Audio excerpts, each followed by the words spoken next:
preparado una presentación también, pero bueno, por el momento no la tengo. Estuve reflexionando sobre no sé, temas que pueden vincular trabajos de grupos y en comunidades con la psicología. Y pensé que donde más me encuentro en este cruce de intenciones, en el interés y en la vinculación que siempre he tratado de trabajar entre la psicología del desarrollo y la psicología específicamente del desarrollo de Vygotsky y la histórico-cultural Paulo Freire y también Ignacio Martín Baró. Es curioso porque en la Escuela de Psicología de la Universidad de Costa Rica, la gente de educación, de psicología educativa y la gente de comunitaria están insertados en dos ámbitos distintos, aunque nos topemos, nos encontremos en otros espacios menos formalizados de la escuela.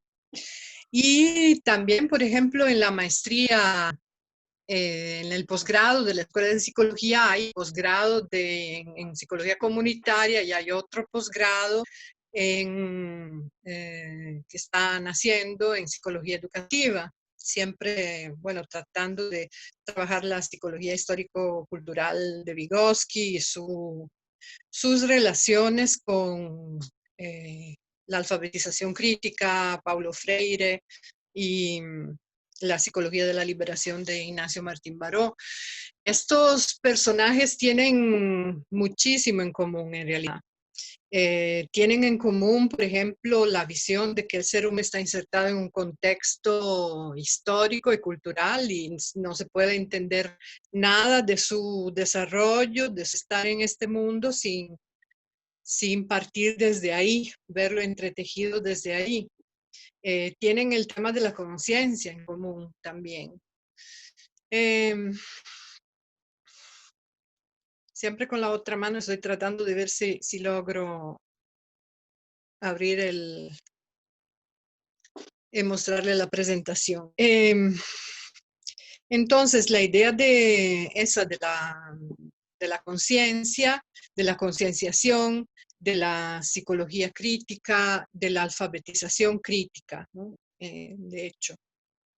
Y esa división entre psicología educativa y psicología comunitaria, por ejemplo, trabajo comunitario. Bueno, ya me veo por este otro lado.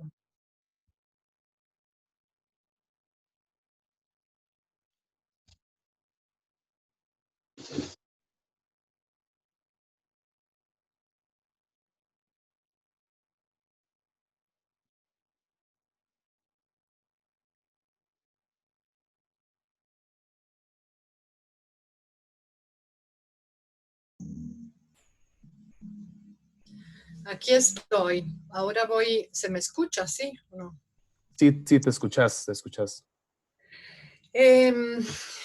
Entonces, sí, muy curioso esta división, porque es una división que tiene que ver con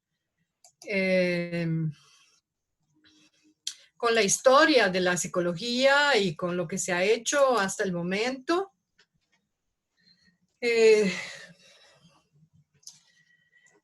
Y lo que se está haciendo todavía. Hay una historia, una razón de ser, una cantidad de materiales, de investigaciones y de acciones que se han realizado.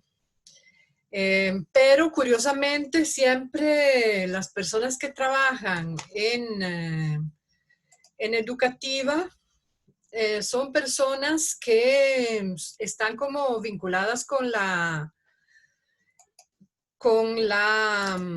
educación y con la educación, con el MEP, quiero decir, con la institución educativa. Parece ser que de alguna manera no se entiende bien cómo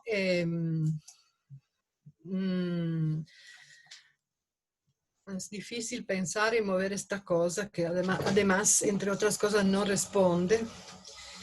Es difícil pensar cómo alguien en el ámbito educativo tenga que estar vinculado con la máxima institución y con educativa, el Ministerio de Educación Pública y todos sus males. Por el otro lado, en el programa de alfabetización crítica de la Universidad Nacional, es evidentemente ese programa ahora que fue proyecto por mucho tiempo, es evidentemente inspirado al que Enrique Dussel ha definido el mayor pedagogo del siglo XX, que es Paulo Freire, evidentemente. Y a partir de esa inspiración, ahí en la UNA, lo que tratamos de hacer es mirar a la realidad educativa de Costa Rica en el presente y la de América Latina también.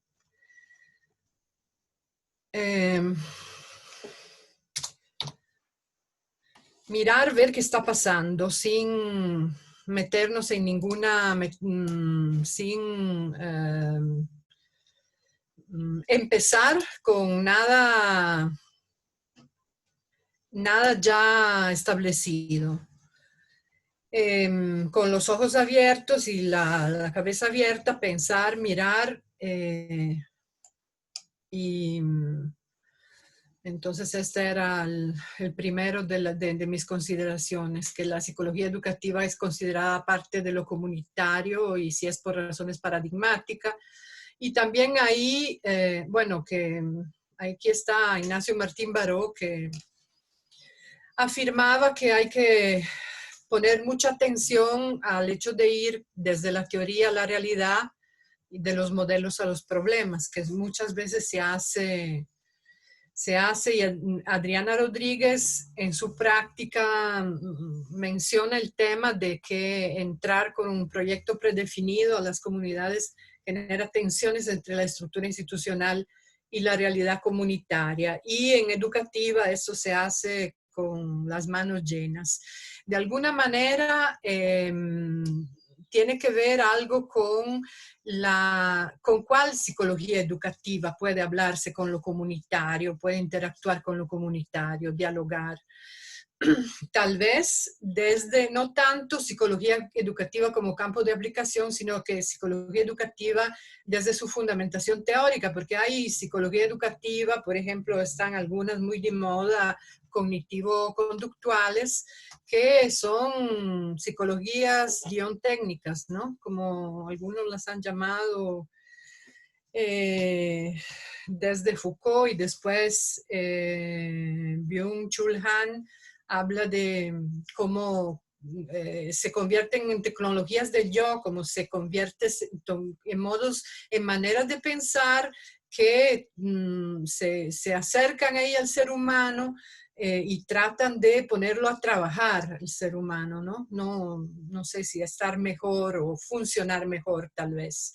Aliadas esas psicologías al sistema de producción que nos quiere así como todos eficientes y eficaces y productivos y productivas, etc. Y esta, en cambio, es mi manera de vincular. Aquí está una ficha de línea. Hicimos con personas allegadas, evidentemente. Yo creo que nunca he hecho nada sola. No tendría así como mucho sentido. Un montón de encuentros, de reuniones bueno, en este caso el 10º aniversario de esos talleres y reuniones y foros que hemos hecho a lo largo del tiempo para ver cómo se podían poner a trabajar juntos Vygotsky, Freire e Ignacio Martín Baró. Y el 10º aniversario quiere decir que fue un largo camino que hemos tratado de realizar en ese sentido de ideas y de acciones también. Y como les decía, la importancia de la conciencia está, y del mundo material que no es que nos rodea, nos entreteje en todos estos teóricos y hace que las temáticas finalmente sean temáticas políticas. Tal vez es el punto, ¿no? Clave. Y está el programa de alfabetización crítica de la UNA, que fue proyecto, y como les había dicho, inspirado por, evidentemente, Paulo Freire, que es un teórico que parece dado, ¿no? Entre comillas, parece que lo encontramos y lo vemos desde los programas de todas las escuelas de la Universidad de Costa Rica, inclusive las que una no diría que están inspirados, que sus quehaceres inspirados por Paulo Freire, a textos del MEP ministeriales. Ahí está Freire presente y citado aparentemente, pero en realidad no sabemos si esta visión después cala a la práctica. Se puede encontrar las palabras de Freire, de hecho, que adornan discursos de colegas y de autoridades, aparte de toda esta documentación oficialista. La pedagogía de la pregunta, el diálogo, declararnos ignorantes en el proceso de aprender, la construcción colectiva, reconocimiento de saberes no oficiales, construcción de nuevos saberes, la discusión del rol docente, del rol de la persona aprendiz. Todo esto a veces cuesta reconocerlo en lo que hacemos, inclusive en este momento de pandemia. Parece a veces que la tecnología nos lleva así como fácilmente a lo más tradicional de lo que hemos aprendido de la relación docente-discente. Y algunas veces es como está como presente en nosotros y nosotras esta fuerza que nos lleva a la reproducción social y cultural a través de la educación. Muchas veces en mi práctica he visto mencionar, entre otras cosas, así como he visto mencionar a Freire, a la investigación-acción participativa, pero no realizarla. Yo la veo como un intento, ¿no? Una praxis que a la cual se lucha para aproximarse cuando de verdad existan condiciones. Les cuento que en los programas el documento, ¿no? El programa escrito del módulo de psicología educativa 1 y 2 de la Escuela de Psicología, estaba ahí escrito, ¿no? Que nosotros y nosotras hacíamos investigación-acción participativa, ¿no? Que en realidad lo que se hacía eran, no sé, bueno, esto era un optimismo desenfrenado. Hubiera sido evidentemente muy lindo si hubiera realizado. A veces era como irrealizable por las condiciones dadas, las relaciones entre nosotros y nosotras y las personas del ministerio que se identificaban con los mandatos oficialistas y tomaban partido por esos mandatos oficialistas en lugar de estar a la par de los niños y las niñas. Y aquí un ejemplo de quienes no se enlistaban del lado de los niños y de las niñas en estas situaciones de exclusión y de expulsión educativa que vemos reflejada en todos los números oficiales, era la que algunas veces los y las estudiantes de psicología han llamado la maestra bruja, ¿no? Que se hace instrumento de esa exclusión educativa, de la psiquiatrización y de la medicalización de niños y niñas y su intento de homologación. Y bueno, desde esta plataforma teórica lo que me gustaría poder alcanzar sería llevar propuestas dialogantes, finalizadas a aportar a la formación de personas futuras profesionales en psicología o en el caso de la Universidad Nacional, de personas futuras docentes o docentes en formación. Dentro del módulo de psicología educativa de la UCR que coordino, de TCUs que he coordinado, la cosa curiosa es que trabajamos con niños y niñas, no sé si es curiosa o es lógico, y estamos a la vez hablando de nosotros y nosotras mismas, porque hablamos de educación, estamos en el contexto educativo en esta universidad autónoma, pública, amenazada por las condiciones que nos rodean, no por las condiciones, sino por las voluntades tal vez políticas.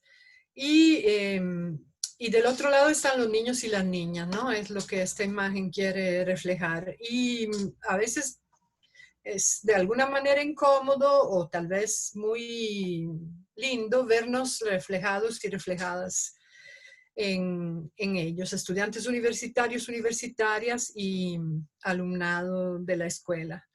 El pasado semestre, con esta pandemia anunciada, pero que a la vez nos tomó por sorpresa, hablábamos de niños y niñas que, por ejemplo, que no tenían computador o no tenían dinero para la conexión telefónica, con un estudiantado universitario donde había gente, bueno, en las mismas condiciones, ¿no? Había gente muy bien conectada, pero también gente sin computadora o sin saldo para conectarse. He hablado de niños y niñas que dependen de los comedores para comer, para su alimentación diaria, los comedores del MEP, de las escuelas, con estudiantes, con un estudiantado de la UCR que llegaba a la clase, a nuestra clase de la 1 p.m., con un frasco y unas galletas, y no era porque esa fuera su comida favorita. De ahí en adelante es todo un entrelazarse de vivencias, de temáticas, donde las dos experiencias comparten. A veces es muy hermoso cuando hay algún descubrimiento, a veces es incómodo y a veces es frustrante, pero por ahí tenemos que pasar en el tipo de clase, de aproximación que tenemos ahí dada. Enrique Dussel dice que estamos enseñando desde afuera de la historia. Dice que la que trabajamos es una historia inventada por Novalis en Alemania hace 200 años, es decir, completamente fuera de nuestro tiempo y también de nuestro espacio, y que deja fuera la cosmogonía, los acontecimientos, la construcción teórica y tecnológica pre-invasión colonial de América Latina. Y así es. Ahora les voy a comentar como de mi interés por las fiestas patrias o las fiestas que la educación oficial del país promueve, mantiene y coloca en su lugar de ritualidad, como es la que viene ahorita, que es el Día de la Madre. Mi deseo es promover la pedagogía de la desobediencia contra la colonialidad mental. La colonialidad tiene sus niveles del ser, del saber, y para la descolonización epistemológica, es decir, descolonizar la ciencia, la historia, y descolonizar también las materias, las asignaturas, en igual, ¿no? Estamos ahí como confundidos y debatidas entre el ámbito de los niños y las niñas de la escuela primaria con los cuales nos mandan a trabajar y las personas estudiantes de la Universidad de Costa Rica. En una investigación que realizamos hace unos años en la Universidad Nacional, salía que los y las estudiantes, como retomando un poco donde los grandes documentones llenos de datos que existen en todos los países, aquí está el estado de la educación, por ejemplo, donde ellos dejan, ¿no? Dejándonos la tabla de datos de ahí en adelante a preguntarnos porqués.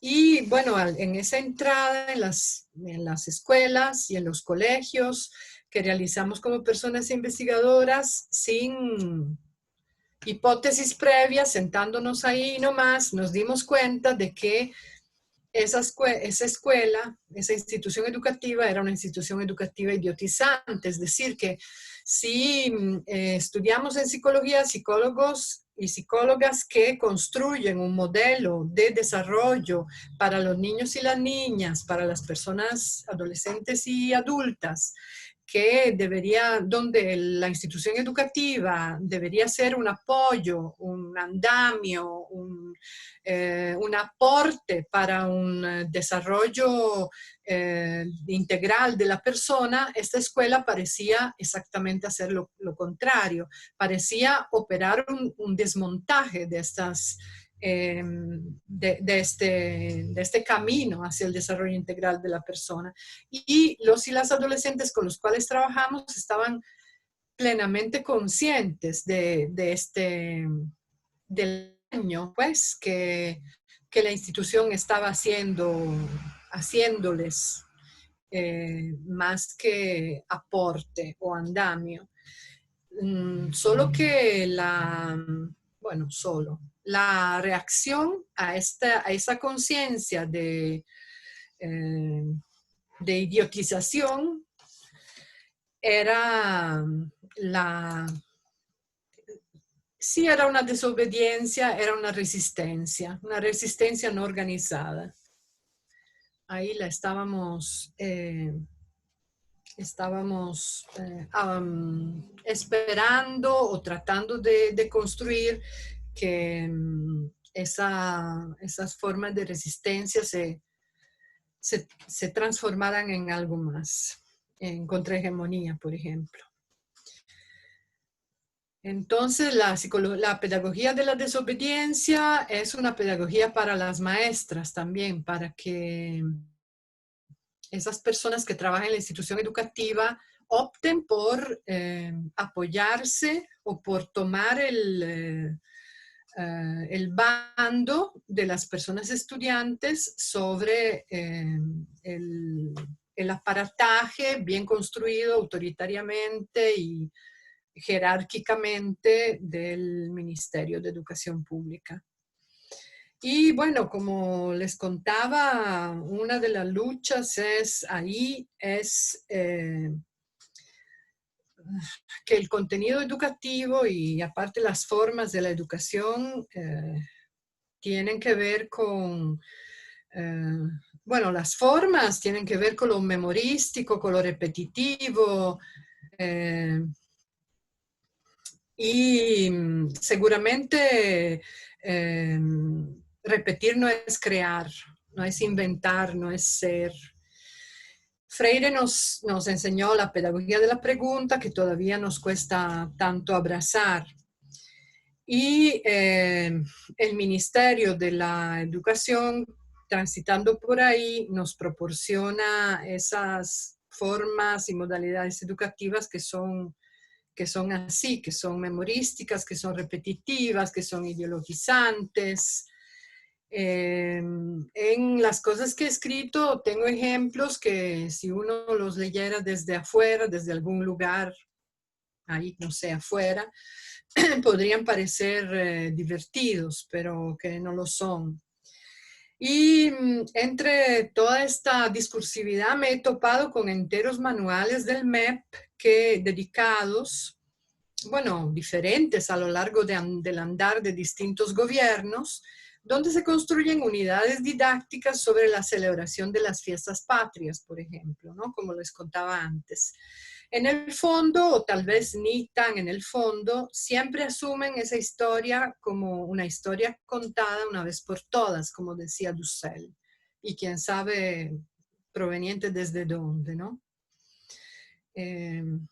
Es muy raro toparse en los colegios o en las escuelas historias desde las personas ancestrales de Costa Rica, de América Latina, y su voz y su representación.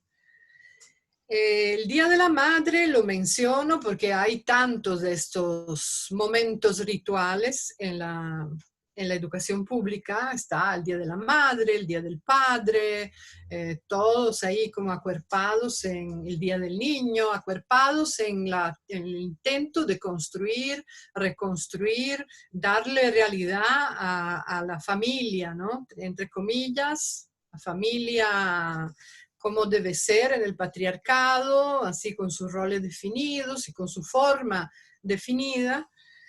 Pero también están estas fiestas como el 15 de septiembre, como el 12 de octubre, etcétera, ¿no? Y todas estas, no es que la maestra se pone a celebrarlas desde la nada. Hay toda una discursividad que se le propone a esta persona. Y van siempre en la misma dirección, ¿no? De esta historia contada una vez por todas. Sí, menciono aquí, como les decía, el Día de la Madre, porque hoy que es el 12 de agosto, y se nos cae ahorita, ¿no? A mí siempre hablando con los y las estudiantes de la universidad me parece una obviedad decir que hay que trabajarlo, porque los y las estudiantes dentro de las aulas, bueno, de manera remota ahora o en lo que siempre ha estado hasta el momento, dentro de las aulas pueden hacer como un contrapeso a la maestra y a la celebración oficial del evento. Me parece tan obvio que se trata de una piedra angular del patriarcado en las escuelas latinoamericanas, me parece tan dado y lógico que es parte del cemento de la ideología de la familia tradicional y de la reproducción cultural, y a pesar de esta obviedad, sí quiero trabajar el tema en mis clases, y la mía ya siento que es casi que una lucha perdida. Si alguno de los y las estudiantes de la U, si a ellos, a ellas les divierte mi atrevimiento, la reflexión no llega hasta las escuelas. Sí, se hace algo, pero total siempre en Facebook, inclusive mis amigos más cercanos y mis amigas más cercanas ponen la fotito de cuando eran pequeños y pequeñas con la mamá, y solo yo publico la imagen de Medea. Porque no sé, hay tantos niños y niñas que evidentemente viven en familias reales y no en la familia ideal. Viven en familias donde tal vez la madre no está, o la madre es un hombre, o la madre es la abuela, o la madre no te ama, que es una cosa que no se puede concebir, ¿no? Pero así es. Y ahí están, aparte que con su propia herida, también con el otro cargo de tener que lidiar con el hecho de que no son iguales a los y a las demás, supuestamente. Y ahora, para concluir, en la pandemia, me pregunto si esto de la pandemia será una hora o será un para siempre, ¿no? Me estaban contando hoy que hay como una serie de apocalípticos,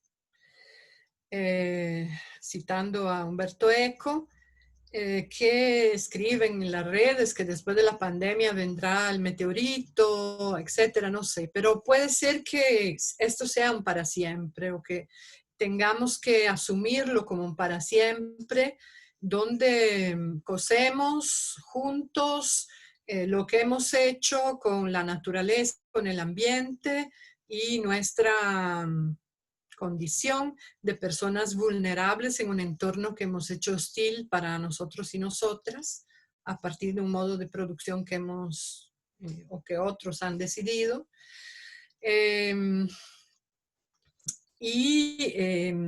La otra pregunta es, ¿hay que rechazar toda la virtualidad?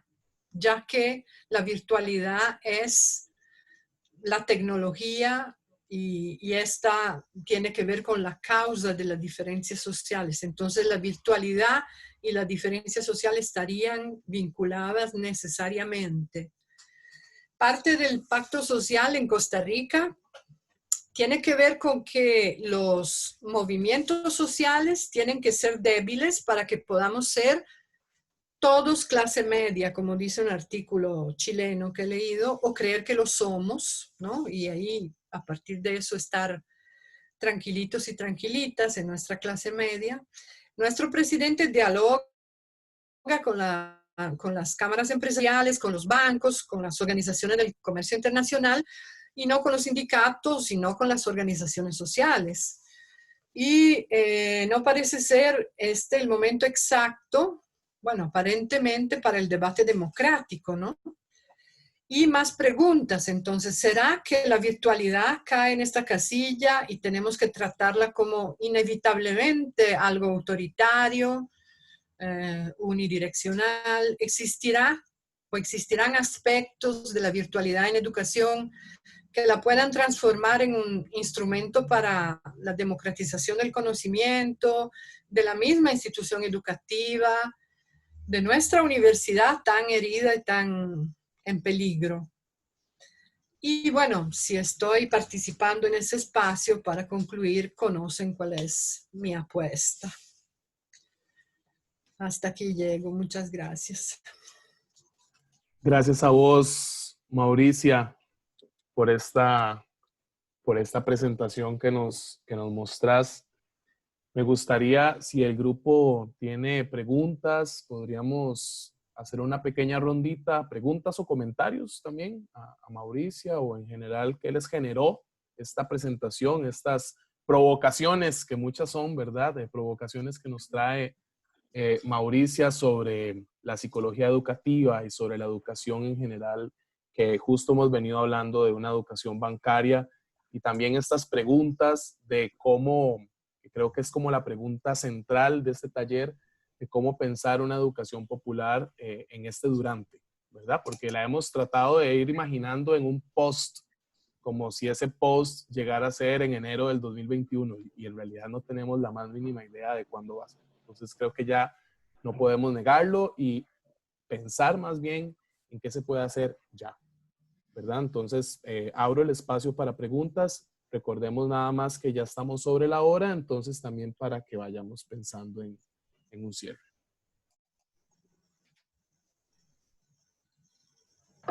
Yo tengo una pregunta, ¿escucha? ¿Escucha? ¿Te escuchas, Shirley? Sí. Ok, usted hablaba, ¿verdad?, de esta ruptura que hay que hacer con la pedagogía tradicional. Desde la universidad uno se da cuenta de que una cosa, como usted mencionaba, es el modelo y otra cosa la realidad. Yo soy maestra. Cuando uno se enfrenta a la escuela, al grupo, se da cuenta de que no le enseñaron nada.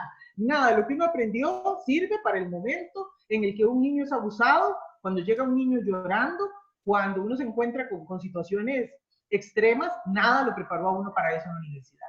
Entonces, la mayoría de los maestros, yo ahora trabajo en secundaria, y también los profesores, lo que hacemos es ser un poco saboteadores del sistema de a poquitos, porque es lo que podemos hacer. O sea, nosotros nos damos cuenta de que en este momento que estamos en la pandemia, yo trabajo con muchachos que no tienen saldo, como usted lo mencionaba, y tengo que enseñarles sobre Sherlock Holmes. ¿A quién le importa Sherlock Holmes en este momento? Por Dios. Entonces, mi pregunta es esta. ¿Usted ve alguna respuesta de estas personas que se están preparando para docentes para cambiar realmente este sistema tan ilógico? Sí, sí, vemos respuestas, pero como le decía, hay todo un ideario que es tan arraigado y tan fuerte que después quién sabe cuando se conviertan en docentes. Inclusive el grupo del programa Alfabetización Crítica de la Universidad Nacional trabaja con gremios, y hemos estado congresos con ANDE hace unos años, inclusive hizo como un trabajo de mesas a nivel nacional para una nueva propuesta pedagógica. Quiero decir, son personas que uno no diría como la maestra más desprovista que sale de la universidad privada y no se pregunta, son como personas como más involucradas y conscientes del hecho de que estamos frente a un hecho político, ¿no? Pero ahí también es como difícil en el momento concreto trasladar, hacer el traslado de la palabra a la acción. Algo que ayuda muchas veces es ese discurso sobre la desobediencia, ¿no? Cuando estamos frente a personas en formación, al menos para mí, es como veo como mucho interés cuando ahí se comparte el tema de que para ser un buen maestro, una buena maestra, hay que desobedecer. Como eso llama mucho la atención. Pero sí, es como, claro, el aparataje que defiende la cultura, que defiende la ideología, es inmenso y muy poderoso y está radicado en nuestras cabezas. Sí. Gracias, gracias. Yo tenía una pregunta. Bueno, yo también estudié psicología y me llama la atención viendo ahí atrás el póster de Freud, como que siento yo que en general cuesta un poco poner en diálogo, digamos, estos que se consideran diferentes corrientes teóricas, pero en lo personal siento yo que quizás estos principios psicoanalíticos conllevan mucho a bueno, lo que buscan, siento yo, es el mismo proceso de emancipación del que habla la educación popular y Freire y estas cosas. Entonces, quizás mi duda es como, en la práctica, cómo esas herramientas pueden llegar a potenciar, digamos, ese proceso de emancipación, digamos, ya en el contexto más educativo, con estas herramientas más psicoanalíticas, digamos. Bueno, yo digo, si lo logró Ignacio Martín Baró, ¿por qué no tenemos que intentarlo nosotros y nosotras? Bueno, yo creo que voy a tener que quitarlo porque mi cuñada participó en México en una exposición donde Freud era un coleccionista y ese es el afiche de la exposición de la colección de objetos arqueológicos de la antigüedad de Freud y siempre llama mucho la atención esa gran... Pero bueno, no es, si a mí me interesa mucho el psicoanálisis, pero no estoy situada por completo ahí. Seguramente en la psicología educativa hay gente que sí ha utilizado elementos del psicoanálisis, pero para llegar a ese tema del cual hablaba al comienzo, un poco de manera confusa, porque se me había ido la presentación, pero que tiene que ver con la conciencia, ¿no? Ahí tal vez nos encontramos con cierto tipo de pasaje de lo inconsciente a lo consciente y cierto tipo de camino para la concienciación de las personas, donde está también el trabajo de la alfabetización crítica. Yo también quisiese preguntar algo, no sé si queda tiempo. Podemos pensar en Dylan y en una intervención más, me parece. Okay. Yo quizá me gustaría como plantear esta posibilidad, digamos, de ver si dentro de los propios programas educativos, todas las distintas, al menos en el caso del Ministerio de Educación Pública, ¿verdad? Se puede entrarle, porque se plantea algo interesante en la investigación-acción, como para entrarle por esa pedagogía de la desobediencia, es decir, como ciertas grietas que tienen los propios programas, como para que el aula sea un espacio de desobediencia, porque yo creo que sí hay ciertos espacios. Sí se puede, ¿verdad? De hecho, los hay. De hecho, bueno, de un lado, los programas La tinta, el texto escrito es una belleza, ¿verdad? Si de verdad en las aulas sucediera lo que está escrito ahí, donde empiezan a encontrarse los nudos es en esa jerarquía, en ese peso piramidal que está encima de la persona estudiante y de la persona docente. Encima está todo un aparataje, ¿no? Donde está la ministra de Educación y donde están los supervisores y supervisoras y donde están los asesores y las asesoras y de donde vienen las circulares y de donde viene, bueno, ahí flota también la cultura institucional. Y del otro lado, como diferentes gobiernos han dejado como espacios muy lindos que sería como importantísimo tratar de defender. Por ejemplo, en la que otros llaman educación de adultos, que a mí no me parece bueno, la educación es una para mí.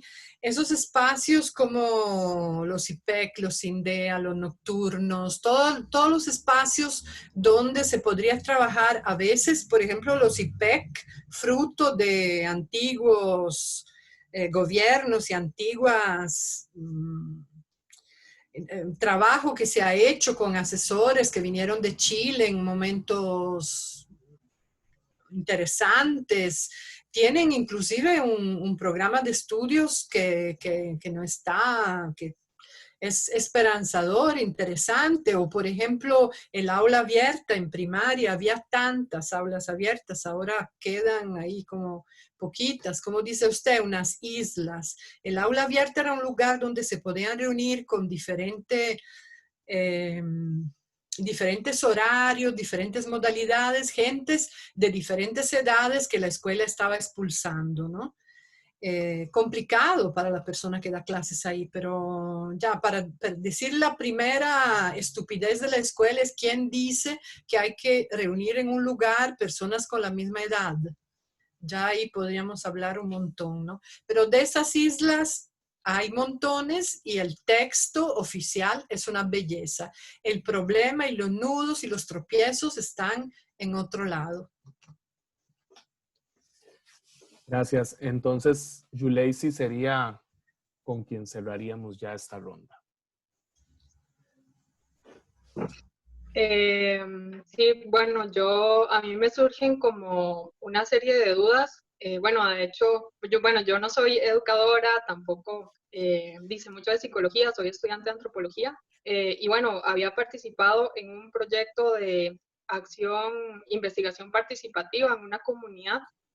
Y bueno, nosotros y nosotras intentábamos implementar esto de la educación popular y demás. Y bueno, conforme íbamos haciendo más los talleres y visitando la comunidad, se iba estableciendo más como vínculos de confianza. Entonces, di como que la gente pues nos contaba y podíamos observar como ciertas dinámicas como bastante dolorosas, ¿no? De problemáticas socioeconómicas bastante dolorosas, como por ejemplo el suicidio en adolescentes y demás, y que bueno, esto conllevaba un montón de factores, ¿verdad? Como desde el clasismo, el racismo, la pérdida de la identidad cultural, el adultocentrismo, la violencia intrafamiliar, muchas cosas. Entonces, mi pregunta también es como, y también va muy enfocado a lo que decía la compañera Shirley, ¿verdad? Porque sí, muchas veces podemos tener herramientas, ¿verdad? Para, no sé, desde la educación popular, por ejemplo, pero, o sea, hay realidades como que nos trascienden, ¿verdad? Sentimos que nos trascienden. Y entonces mi pregunta va como, ¿hasta dónde una puede involucrarse en un proceso en donde hay este montón de factores y si, digamos, existe la posibilidad de que una pueda decidir, ¿verdad?, hasta dónde la traspasa esa realidad, ¿verdad?, si es que una puede decidirlo.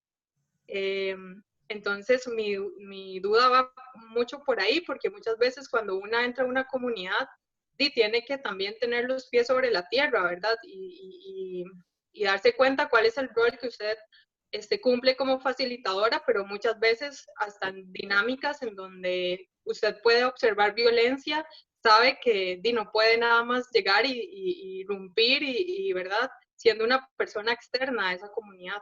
Y de repente una nada más es observadora. Entonces, como que por ahí, desde esa experiencia, como que me he venido haciendo como estos cuestionamientos. Muchas gracias. Escuchándola hablar, estaba pensando que cuando hablamos con personas que van a ser o son docentes, siempre hablamos de hacer alianzas, ¿no? Sí, si hay que desobedecer, hay que hacerlo, porque sí, por la ética de uno, de una, no queda de otra, ¿no? Desobedecer al Ministerio de Educación Pública, desobedecer a la cultura imperante, pero evidentemente una no se puede tirar a lo loco.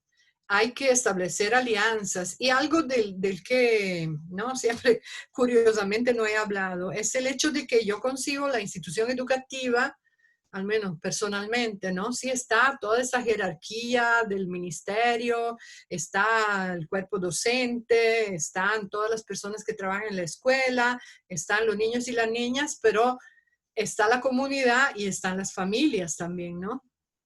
O las mamás, por mejor dicho.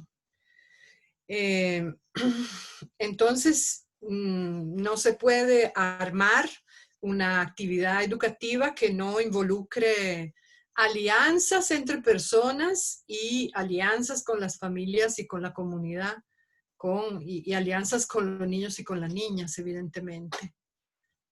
Eso es lo que estaba pensando. Bueno, creo que vamos a ir cerrando por acá. Mauricia, muchísimas gracias de verdad por sacar este ratote para compartir con el grupo. Y muchas gracias a ustedes también por... Gracias a ustedes, todos y todas. A ustedes también, sí. Y gracias al grupo por estar acá. Entonces vamos a ir cerrando por hoy y nos veríamos de hoy en 8. ¿De acuerdo? Y muchas gracias a Mauricia y voy a dejar